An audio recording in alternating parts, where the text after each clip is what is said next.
Je pensais n'avoir plus rien à dire sur l'arrêt de la clope. Je pensais être totalement guérie, pour toujours. Parce que j'avais pas envie de voir les choses négativement, parce que ça me ressemble pas, j'ai refusé d'écouter les gens qui me disaient que les anciens fumeurs devaient toujours être un petit peu sur leur garde, qu'ils étaient pas à l'abri d'une rechute. Je me sentais totalement à l'abri de cette addiction-là, et c'est ça qui m'a fait reprendre. Je le dis de manière solennelle, genre voilà, tu vois, enfin, c'est hyper important, pour moi, oui, pour vous, non, mais... Je me sentais à l'abri et avec le recul, vraiment, je comprends pourquoi. J'ai traversé plein de trucs sans replonger. La dernière année, elle a été super coton pour moi, mais j'ai tenu bon, sans aucune difficulté. Vraiment, mais j'étais guérie. Dans ma tête, c'était facile quoi, les doigts dans le pif. J'ai tenu bon pendant 3 ans. J'ai tenu bon de ouf. J'ai tenu bon parce que ça avait été tellement difficile d'arrêter que vraiment rien ne pouvait me donner envie de reprendre. C'est ce que je croyais. Depuis 3 semaines, pouf. J'aimerais vous dire que je sais pas ce qui s'est passé, mais en vrai, un peu quand même. Et je pense que c'est important de décortiquer les raisons de la rechute pour mieux la combattre. Alors moi, je vais décortiquer la mienne et peut-être que ça va vous parler. Peut-être que ça va juste vous motiver à ne jamais toucher ou retoucher une clope de votre vie. Et franchement, si ça marche sur 1 ou 2 personnes qui regardent cette vidéo, bah j'aurai l'impression d'avoir accompli une mission. Et que ça n'a pas été que vain, cette rechute. Depuis quelques semaines, je commençais à envier les gens qui fumaient, principalement ceux qui fumaient qu'en soirée. J'ai eu envie d'être comme eux, d'un coup, comme si ça allait m'apporter quelque chose de fumer en soirée. En vrai, ça n'apporte rien du tout de fumer, quel que soit le moment. C'est des conneries tout ça!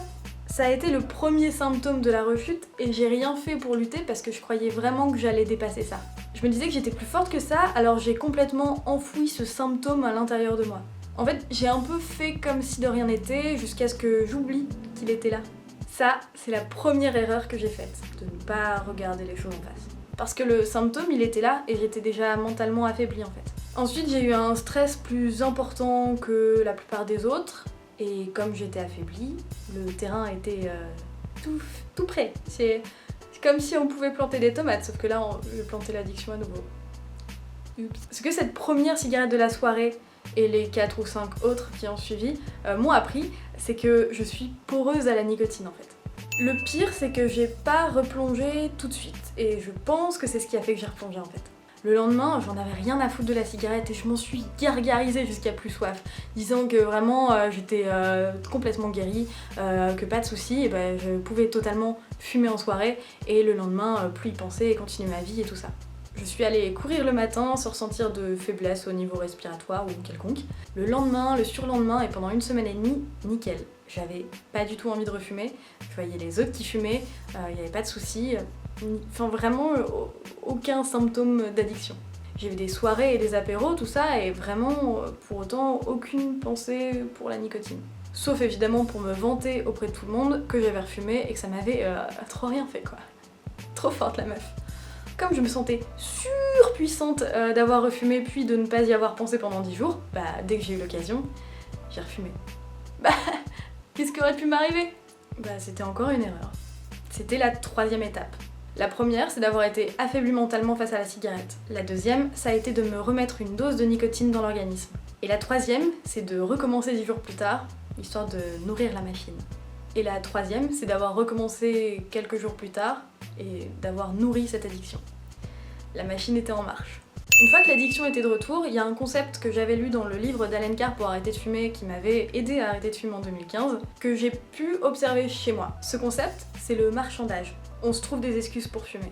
Au début, je me disais, ok, je refume pas à chaque soirée. Après, je me disais, ok, alors je refume jamais toute seule et jamais avant la nuit. Et en fait, j'ai pas tenu. J'ai pas arrêté de repousser les limites. Parce que d'un coup, les petits stress que je ressentais ou les petits coups de blues que je pouvais avoir, et j'en avais eu beaucoup, enfin comme tout le monde je veux dire depuis que j'avais arrêté de fumer, et j'en avais traversé plein sans avoir une seule pensée pour la cigarette. Bah d'un coup, il me semblait insurmontable sans clope. Il me donnait une excuse pour aller me chercher une clope. Et je marchandais avec moi-même, je négociais constamment. Moi je me disais, tu vas pas fumer cette cigarette parce que chaque cigarette renforce ton addiction, donc vraiment déconne pas. Hein, t'es en train de partir en steak. Et mon addiction elle me répondait, bah ouais mais on a qu'à dire que demain t'en refumeras aucune et puis regarde, vraiment t'as une journée de merde donc vas-y quoi, ça peut pas te faire de mal. Alors environ 1 fois sur 4, bah cette clope j'allais la chercher et je la fumais. Même si j'étais toute seule chez moi, même en pleine journée. Je ne refume que depuis 3 semaines et beaucoup moins qu'à l'époque où j'ai arrêté de fumer il y a 3 ans. Il est encore temps que j'arrête. Il est toujours temps d'arrêter en fait. Mais j'imagine que plus on s'y prend tôt, et mieux c'est. Là, ça va peut-être être moins difficile parce que j'ai pas encore retrouvé tous les réflexes. Mais je sais que je suis sur la pente glissante, clairement. Pleine balle. Je sais que j'ai retrouvé la sensation de sécheresse dans le nez et dans la gorge quand je me réveille le matin. Pour tenir, je m'accroche à la fierté que je ressentais d'avoir arrêté et à la hâte de la retrouver.